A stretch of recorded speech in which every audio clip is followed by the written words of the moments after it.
You are comfortably zoned in Alameda, California, and in Los Angeles, California, because we have a conference call going with my Facebook You buddy are and comfortably old-time zoned outreach with the Zigzag Man Rudy in Reber. Alameda, How you California, doing, Rudy?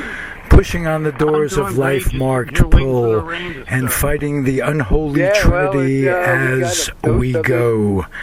Big last night in business, Northern California, organized you're in Southern religion, California. and government. You've lived all over the place. I'm looking here. You grew up in Charleston, West Virginia, and I was born there. I only lived there for 3 years. Okay, where'd you grow up? Mostly in South Jersey, some New York, a year in Kentucky. Ah, okay. So, and you went to school in Delaware. So you've been around, lived in L.A. Yeah, you lived up in San Francisco for a while. Yeah, I lived in Alameda, as a matter of fact, Oakland and Alameda. Yeah, I'm walking the streets of Alameda in the 420 studio right now. It is a great, great place to live. Just close enough to the city that you get the warm weather. And give me the basic difference between living in San Francisco and L.A. I've been to L.A. a number of times, never lived down there. Lifestyle. You know, LA takes a lot of heat from San Francisco, but I really like it down here, you know. They say, oh, you got to have a car. Well, you don't. You know, I walk, I take the bus, I'll take a cab if I have to. And compared really to having a car, it's cheaper to do what I do. Well, I do exactly the same thing in Northern California, where I would have assumed it's much easier. You live right in Hollywood. I mean, block or so away. Well, I work up in Hollywood on Sunset, right near Sunset and Highland. I was watching them today. The LAPD has this annual tradition where they hassle all the homeless people right before the Oscars. They were out there in force doing that. But I live down near Pico and La Cienega. Right.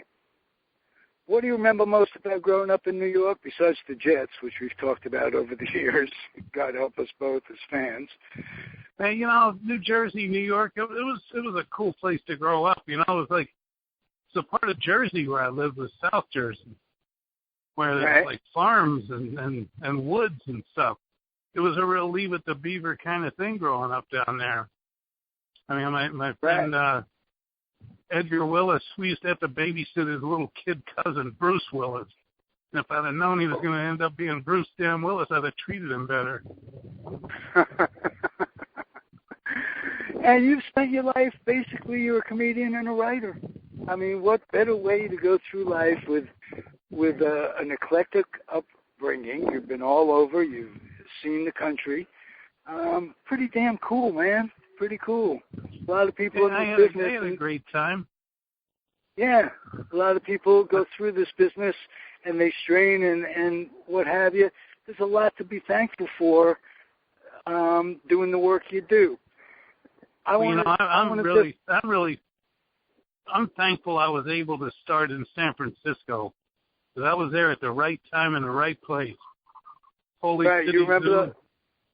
Oh, right, man. Absolutely. Early Bob 80s, Fisher, Holy City Zoo. Bob Fisher has been on a number of times. Bob's a great guy. Bob is a great guy, and he's just a happy guy, a satisfied, learned man. Which well, look at him. He's got a great bookstore there down by the Grand Lake. Right. I envy him. I do too. He goes through a good life. He's got puppies that he loves and that he bestows love upon. And it's pretty cool. You know, Bob Fisher and I, in April of 1966, both arrived in San Francisco, California, escapees from New York for different reasons. I was in the Air Force. But we both got out here in April in 66. We're pretty much exactly the same age. So we both seen exactly what's happened to this state over the years. And part of my show is I come up against what I call the Unholy Trinity, which is the government, big business, and organized religion. And I think I just somehow I knew religion was going to be number 3.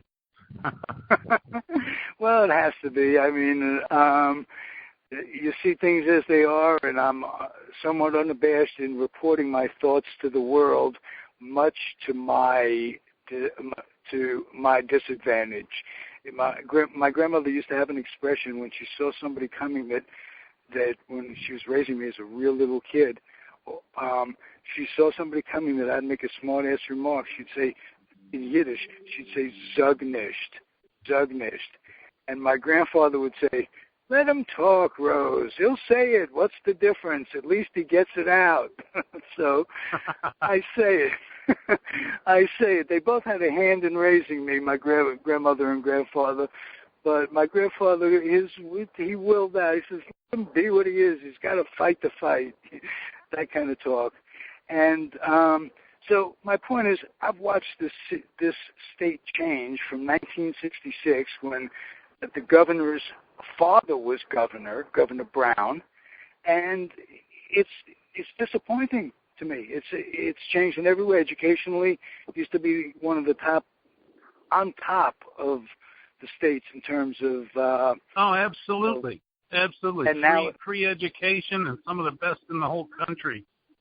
Right. And now it costs an arm and a leg to go to Cal, and you got to get, it's just, it's craziness. What do you credit that to, or discredit that to? Well, I got to give, if credit is the word you would use, I give it to Reagan. Right. A lot of it, he put all this stuff in motion. Yeah. And when I say he, the people that pulled his strings put all this stuff in motion, and they had his grinning, mindless ass out there just promoting it. But they throw bad words around, Hitler like this, that, and the other thing.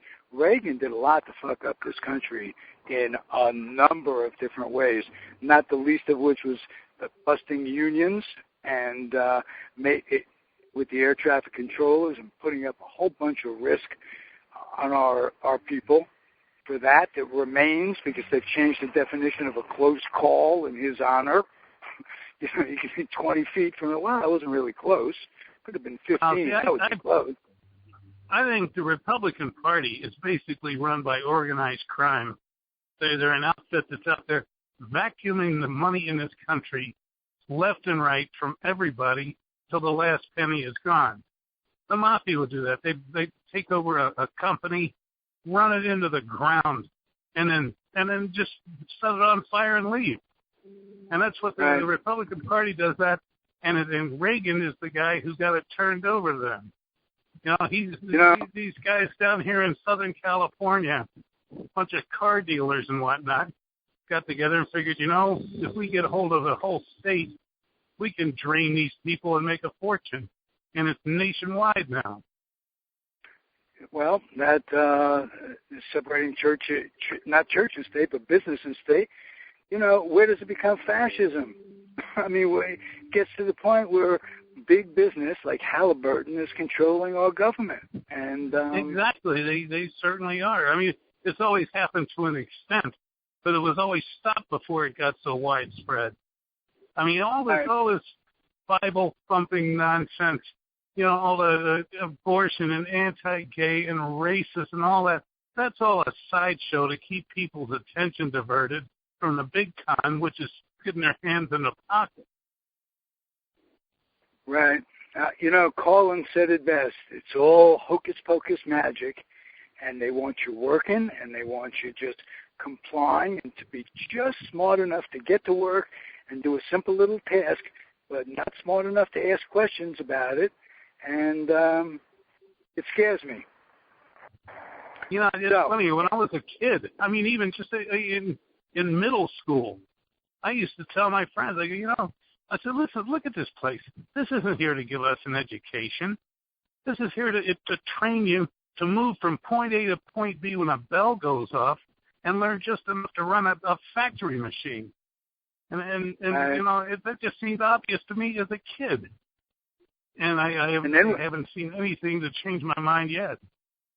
And then we find out in midlife that what they taught us about our founding fathers were founding slave owners for the most part, and hemp growers, and they lied about that, and they lied about this, and they lied about everything.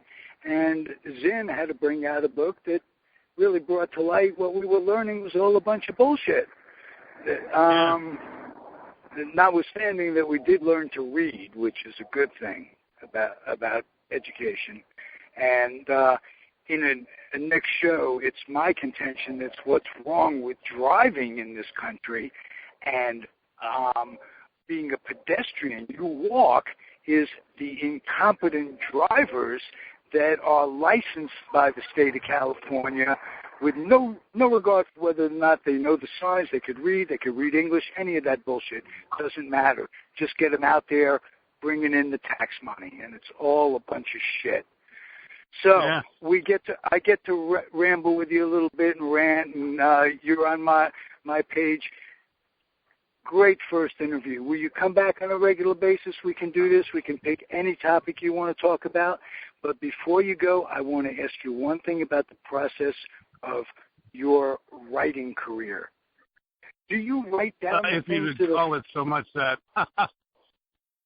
No, you know what I'm saying. Do you write down the things that are funny, or do you deliberately sit down and write funny things? I do most of it online, and I'll do it as to what strikes me at the moment.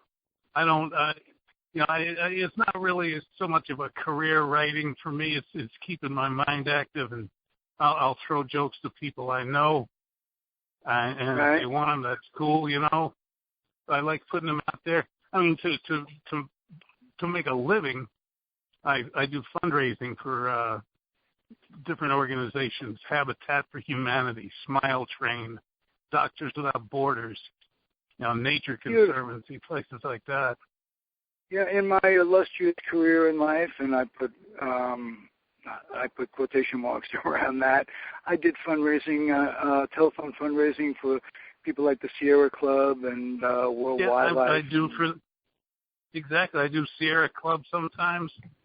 I mean, it's cool that I'm able to do it and do it for places that I respect. I wouldn't waste 10 minutes on the phone. And if you've done phone fundraising, it can be pretty miserable.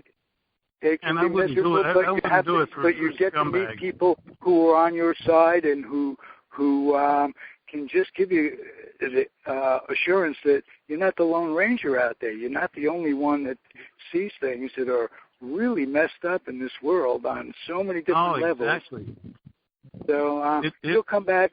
You'll come back, Rudy. I'm hoping, and we'll do more. You're comfortably zoned? Yeah. I am. I'm going to sign out. All right. You are, all of you, comfortably zoned from Alameda, California. I am the Zigzag Man. And, Rudy, I'm going to sign out exactly the way I always do.